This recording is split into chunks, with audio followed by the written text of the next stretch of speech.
Today we're looking at some more NHL trade rumors, focusing on teams like the LA Kings and the St. Louis Blues. We also have the San Jose Sharks and Toronto Maple Leafs. We have an update on a Nazem and Kadri suspension. We have some fines that were handed out, as well as some more award nominations announced. We'll jump into all that and more coming up next.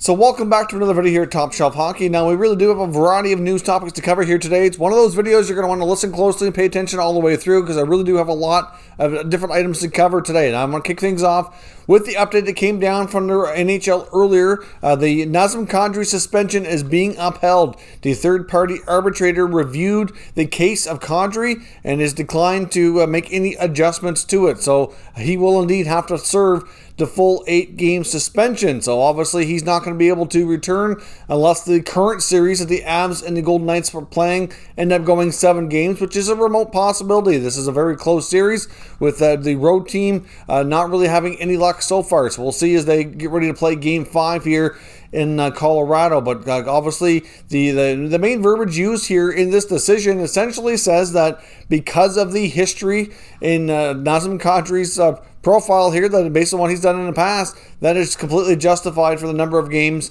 that were given. So no changes will be done in that regard. Now, we also saw Bruins coach Bruce Cassidy be fined 25,000 big ones, which is a lot more than you usually see players being fined. And of course, this was for criticizing the refereeing in last night's game between the Boston Bruins and the New York Islanders. Now, this is not the first time we've heard Cassidy, as well as several other NHL coaches, be somewhat more vocal than usual during the playoffs about NHL officiating. I think there's been at least 4 to 5 other coaches I've heard speak out pretty, adamantly about their thoughts here on the refereeing in the playoffs. But this is the first time this year, at least, that we've seen a fine. Now, of course, last year we saw Canes coach Rod Brindamore be fined $25,000 as well. And it actually is the same referee that was refereeing that game, who's an NHL referee, Francis Charras. So obviously there's a correlation there, but at the end of the day, I kind of understand what Cassidy's saying, but I wouldn't be crying about it the way he is.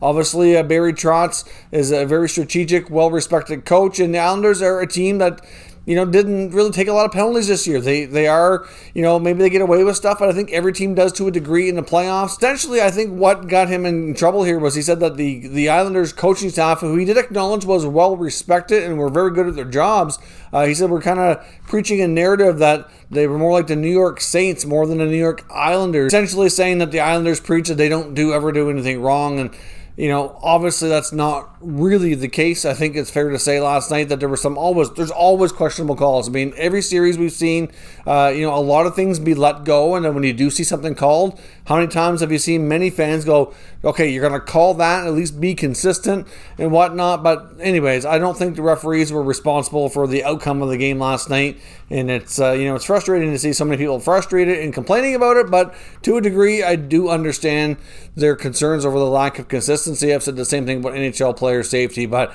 we have to admit this is a very tough job for the refs, and we'll see what else comes from this. But obviously, $25,000 isn't going to hurt Cassidy too much. I think the Bruins will probably cover that for him anyways. But at the end of the day, it's the first time we've seen a coach fined, even though there's been a lot of outspoken ones this offseason. And of course, in the other series we saw wrap up last night, the Kings of the North are now the Montreal Canadiens. They advance to the semifinals here in the Final Four. They sweep the Winnipeg Jets 4 straight. Of course, the Jets swept the Oilers, the Habs beat the Leafs, and then the Habs swept the Jets. So obviously Montreal wins the North Division, and even though they were the last to start their series, they were the first to end it and move on here and punch their ticket to the semifinals. So Montreal will await the winner of the Vegas and Colorado series. It should be a really interesting take. I think these Final Four matchups are going to be really interesting for the main reason that none of these teams would have played each other this year after playing divisional only games all season long. So it's going to be interesting. I think the Habs are going to be facing a whole different animal. It's going to be a whole different series. Not to say that they're going to lose. I'm not predicting anything like that. I'm just saying that those teams are completely different than what they're playing. They're going to have to adjust their game plan and see how they make out. It's going to be interesting to see how these teams match up after not seeing them play each other all season long. Now, we also got word on the Bill Masterton Trophy nominees today. The 3 finalists for the NHL award will be Minnesota Wild defenseman Matt Dumba. We also got Philadelphia Flyers forward Oscar Lindblom, and Sharks forward Patrick Marleau. Now, my prediction here is I think Oscar Lindblom probably should deserve this award, seeing everything he's went through and battled and beat cancer. I think in any other year, Patrick Marleau would probably win. I know I've seen some people commenting online about why is he even nominated. Well, this award is for perseverance and dedication to hockey, and really, who better in the NHL has, persevered and been dedicated to the sport like Patrick Marleau, who became the all-time games played leader this season, passing longtime NHL legend Gordie Howe. So clearly, Marleau deserves recognition. I'd almost like to see a recipient from each team get something, because there's a lot of great stories every year, and there's obviously a lot of people that don't end up winning.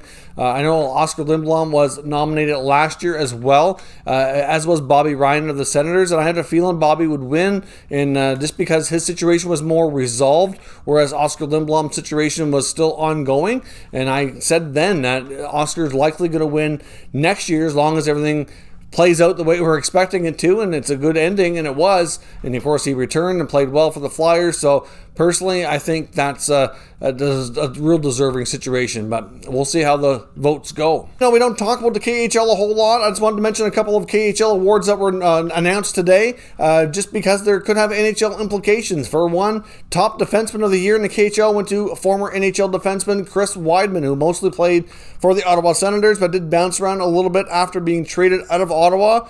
So he went over to the KHL last year and had a dominant season. Obviously, he also represented his country at the World Championships, playing for Team USA. So another great performance by him. I know he is looking for NHL opportunities. I've seen recent interviews here with him since he's come back to North America after the KHL season wrapped up. So we'll see if that's enough to propel him into another NHL opportunity. And also head coach Bob Hartley was awarded Coach of the Year. Of course, his team went on to win the league championship there. So obviously he's done a great job and had a lot of success over there since he's left North America and went to the KHL. I'm not completely certain that he's looking to make the NHL jump, but given that there's so many NHL coaching vacancies right now with a lot of bigger names, I've heard his name out there floating around a bit. I'll be curious to see if he does intend on trying to make the jump, or if he's content to stay over in the KHL a little longer. Now, speaking of the coaching carousel, there is word as well the Buffalo Sabres may be interested in bringing in former Rangers bench boss David Quinn. Now, of course, there's another connection in case you haven't put the dots together here already. Of course, David Quinn's also the former coach in college of Jack Eichel. So obviously, the Sabres may be making a last-ditch effort here to try to repair the relationship with Eichel, although many NHL insiders feel that the relationship is pretty much dead, and that at this point it's best for both parties to kind of cut their losses and separate, which is still a very, very likely scenario. It's not a given by any means that Quinn be hired in Buffalo, and even if Eichel was traded, it doesn't mean he wouldn't be considered for the job. Clearly, they need a new coach, and it was reported that they're looking at some other options too. As I mentioned before, even as a Swedish national coach, Rickard Kronberg, who's coaching over in Europe, is under consideration too. Before we jump into the trade rumors, I just want to take a quick moment here and acknowledge our channel sponsor, Manscaped. Top Shelf Hockey is proud to be sponsored by Manscaped. Of course, with Manscaped, we have a special offer here for all Top Shelf Hockey viewers, where you can get 20% off and free shipping on all orders at manscaped.com. Now, of course, Manscaped just launched a brand new Lawnmower 4.0 trimmer, which is a fantastic product. They've taken the level up here, even again with the skin-safe replaceable blades. It's waterproof, it's wireless charging, has a travel lock on it, as well as a nice light so you don't miss what you're doing. So certainly a terrific product. Now, many people associate Manscaped with their trimmers, which is certainly kind of their top product, but they do have a lot of other great options as well, including what they call the Weed Whacker, which is another trimmer for your ears and nose. And they have a variety of deodorants and sprays as well, which also keep you fresh and are terrific as well. So certainly Manscaped has a lot to offer, and we certainly highly recommend all of their products. So check out manscaped.com and use promo code TSH for 20% off and free shipping.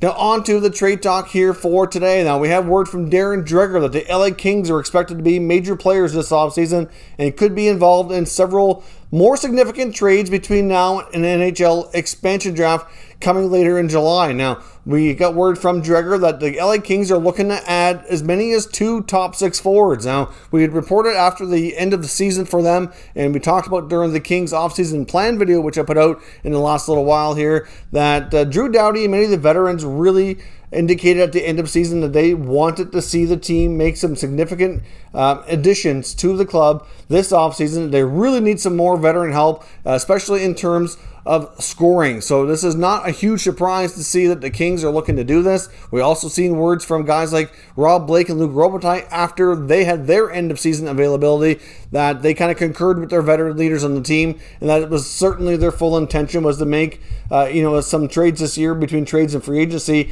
to try to make some nice additions to the club in the forward group. So not a huge surprise, but who could they be targeting? Well, there is word that they may have interest in Blues sniper Vladimir Tarasenko. Now, not to say that this trade is definitely going to happen. Sometimes we do reports here and talk about when there's interest or a rumored interest, and it doesn't always work out to be that case. But clearly Tarasenko would have to play ball here because he does have a form of a no trade clause in his contract, so he does have a lot of say over where he ends up. And it might be a situation as well that the Blues might have to take back a contract to make things more worthwhile here from a financial standpoint, given Tarasenko's got a little bit more of a hefty contract than some other potential options out there. But Tarasenko obviously comes with some risk. He still has a number of years on his contract at over $7 million. He's had 3 shoulder injuries in his career. He seems to be like he may not be the exact same player and as effective as he used to be. So clearly this is a situation that I would think the Kings will proceed very cautiously.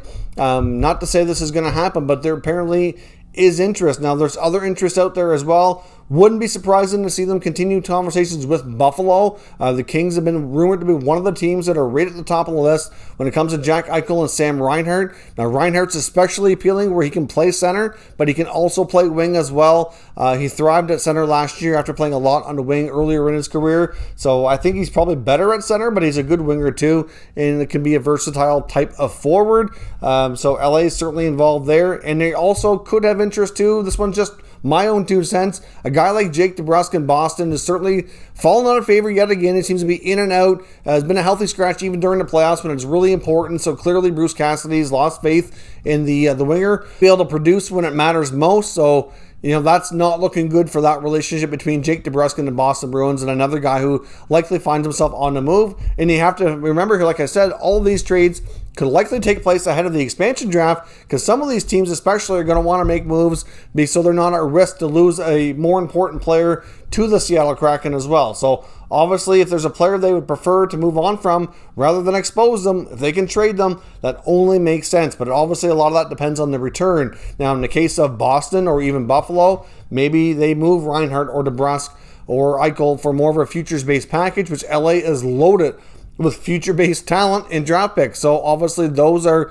deals that certainly add up and make a ton of sense. So obviously, like I said, a lot of these prospects are not all going to play for LA and could get major opportunities elsewhere. But any of the guys mentioned here today, and I'm sure there will be other names that probably surface in the next coming days and weeks here as these conversations continue to take place. And as we get closer to expansion, we'll see what the Kings are up to. But Dreger indicates they're going to be relatively aggressive. Lastly, here I want to touch on a trade rumor I saw coming up between the Leafs and the Sharks, which I'm not really sure there's much to this. I'm still kind of digging a little bit deeper to get more information from where it's coming from. But I saw the story. It was kind of interesting. I just wanted to put it out there to see what everybody thinks.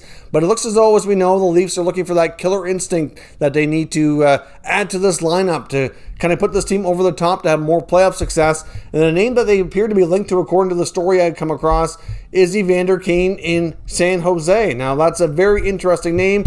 Kane is 29 years old, still has 4 years left on his contract at $7 million. So that would be a tough contract to squeeze into their cap situation. So from that perspective alone, I'm not sure how this is going to work. They'd have to trade up multiple pieces to land him if they were going to do that. Kane has been more of a prototypical power type forward throughout his NHL career, has been a pretty solid producer when it comes to goals and points. He's also been a pretty solid producer at producing distractions and off-ice antics too. So I'm not sure they really want that when it comes to their locker room and their whole team dynamic. I think they would have to trend cautiously there. But at the same time, he is a guy who can produce. There's no doubt about that. Kane's a good hockey player, but I'm not sure that he really would be the ideal fit. Now, the rumored player going back to the Sharks was Morgan Rielly. Now, of course, there's a lot of talk that the Sharks are going to try to unload Brent Burns this offseason, and that Burns would be hopefully either shipped to Seattle via trade or expansion draft or somewhere else. So if they were able to move on from Burns, I could see them wanting to bring in another defenseman like Rielly. That makes sense. I mean, Vlasic and Carlson aren't going anywheres, but if they can't move on from Burns, I can't see why they want to add Rielly as well. That's a ridiculous amount of money on their blue line. I mean, and obviously Rielly's got 1 year left on his deal, whereas Kane has like 4. I just don't know. I'm not going to really say that this trade is overly likely. I just found it interesting. And let's just put it like this. If the Leafs were able to make a trade to add that killer instinct type of player that they're rumored to be looking for, is Evander Kane the guy? Just not thinking about money here. Just what do you see him being a good fit and a good producer to help them win in the playoffs? Regardless of what you have to give up, does that make sense if that's the addition? Let me know your thoughts down in the comments and we'll discuss further. I'm going to continue to research that story to see what more there is to it, if anything. Maybe we can completely debunk that rumor here in the not too distant future. I'm not completely sold on the idea that it's even really a thing, but I'm going to look into it. I just wanted to bring it up to see what everybody thought for today. If you're new to the channel, make sure you subscribe and stick around. We'll keep you up to date with all the latest news from all 32 NHL teams. Thank you for watching, and I'll catch you next time.